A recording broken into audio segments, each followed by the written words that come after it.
এই 12 মাসের মাধ্যমে আপনি কখন কি করবেন? আমরা মুসলমানরা আমাদের যত কার্যক্রম আছে শরীয়তের, দ্বীনের যতগুলো কার্যক্রম আছে সবগুলো 12 মাসের মধ্যেই। আমরা ঈদ পালন করি, যেমন ঈদ উল ফিতর, এটা আমরা জানুয়ারি হিসাব করে করি না, আমরা শাওয়ালের 1 তারিখ করি। রমদান, এটা আমরা ফেব্রুয়ারিতে করি না, এটা রমদানের চাঁদ উদিত হলে 1 তারিখ থেকে 30 তারিখ পর্যন্ত রোজা রাখি। এরপরে জিলহজ, আমরা কোরবানি মার্চে গিয়ে এপ্রিলের হিসাব অনুযায়ী করি না, আমরা চাঁদ উদিত হওয়ার জিলহজের 10 তারিখে আমরা কোরবানির ঈদ পালন করি। এভাবে এই যে রজব মাস আমাদের ভিতরে প্রবেশ করেছে, জানুয়ারি মাস আমাদের সাথে সাথে আছে, আমরা জানুয়ারি হিসাব করে কিন্তু আমরা লাইলাতুল মেরাজ পালন করব না, আমরা পালন করব যে রজবের 26 তারিখ দিবাগত রাত লাইলাতুল মেরাজ। এরপরে রজব যাওয়ার পরে শাবান মাস যখন আসবে তখন লাইলাতুল নিসফি মিন শাবান, 14 তারিখ দিবাগত রাত শাবানের, আমরা ওই দিন রাতে যেটা পালন করব এটাকে ফেব্রুয়ারি হিসেবে হিসাব অনুযায়ী করব না, কিংবা বৈশাখ জ্যৈষ্ঠ আষাঢ় শ্রাবণ এগুলো হিসাব করে করব না, আমরা শাবান মাসে লাইলাতুল বরাত 14 তারিখ দিবাগত রাতে পালন করব।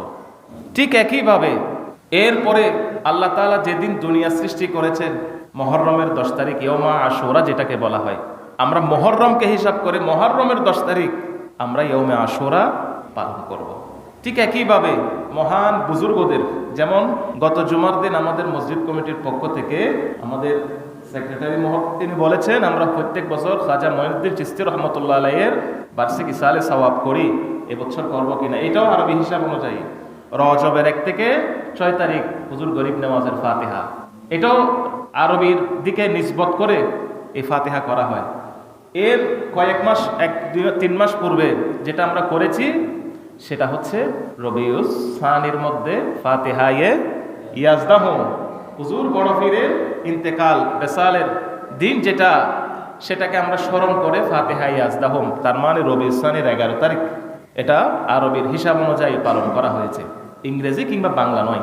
এই যে কার্যক্রমগুলো যেগুলো আছে আমাদের দ্বীনের, আমাদের মুসলমানদের যত কার্যক্রম, যত সংস্কৃতি, এর পরে রমজানে আমরা লাইলাতুল কদর, তাও 27 তারিখ রাত 26 তারিখ দিবাগত, এটাও পালন করব আমরা ইংরেজি কিংবা বাংলা মাসের হিসাব অনুযায়ী নয়, এটাকেও আমরা পালন করব রমজান মাস তার 27 তারিখ লাইলাতুল কদর, তার মানে এটাও আরবি মাসের হিসাব অনুযায়ী পালন করব। তো আল্লাহ বলেন আল্লাহর তরফ থেকে আমরা 12টি মাস আল্লাহর পক্ষ থেকে পেয়েছি, আবার এই 12টি মাসের মধ্য থেকে আল্লাহ 4টি মাসকে সম্মানিত কিংবা বাছাই করেছেন।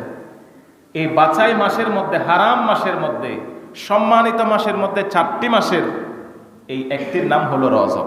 সুবহানাল্লাহ, 4টির মধ্যে একটি রজব।